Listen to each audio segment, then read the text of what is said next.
For years, astronomers have studied the sky in search for evidence that would give them an explanation as to how solar systems came to be.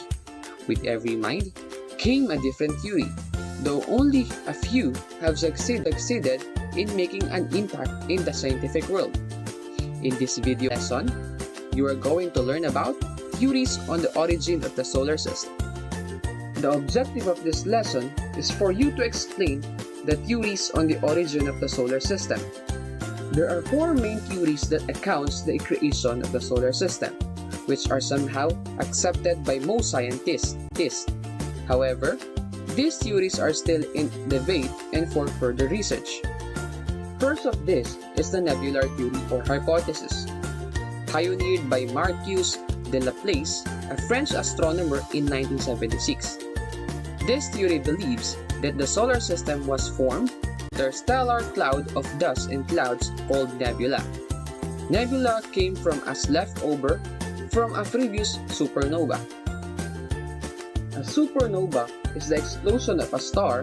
It is the largest explosion that takes place in the space. In the beginning, the solar system comes from a high-temperature gas ball. The mass of a gas ball collapses and then heating and become a disc shape. The disc spinning faster and faster so that no part of the disc that was thrown out, and then the temperature decreased. The disc become a sphere due to rotation. Because of fast rotation, some of the fog from the gas ball mass escaped. Some fog formed the core of the largest mass in the middle, while some part formed around cooling process. The cores of smaller masses turned into planets, while most of the remains in a state of high temperature the sun. Next is the protoplanet theory, proposed by Sir William McCrea in 1960.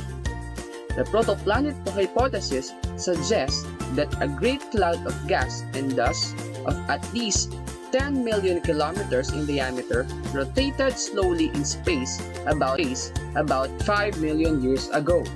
As time passed, the cloud shrunk under the pull of its own gravitation, or was made to collapse by the explosion of a passing star.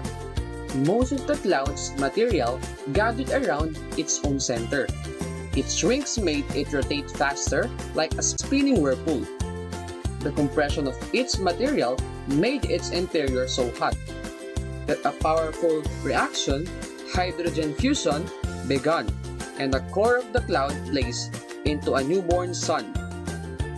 About 10% of the material in the cloud formed a great light disk surrounding the sun far into space.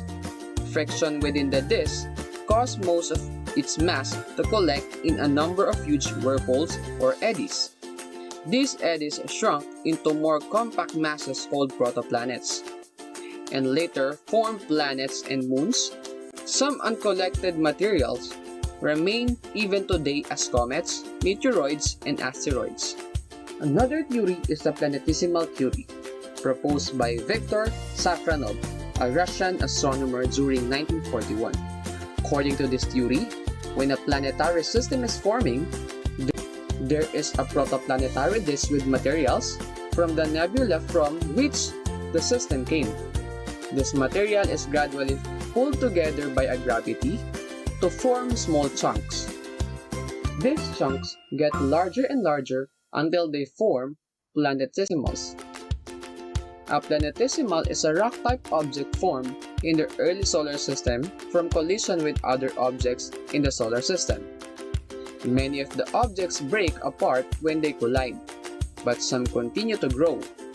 Some of these planetesimals go on to become planets and moons.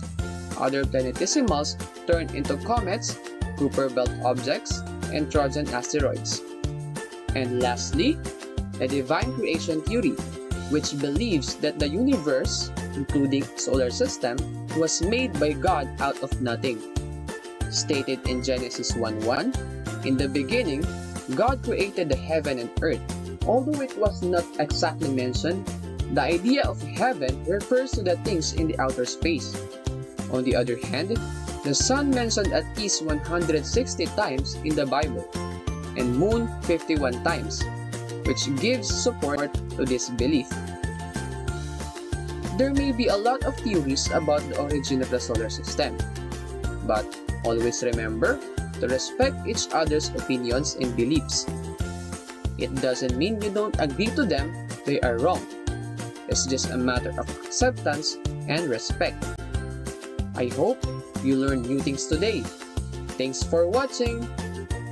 Don't forget to subscribe on my YouTube channel to be updated on the latest video lessons about science. For years, astronomers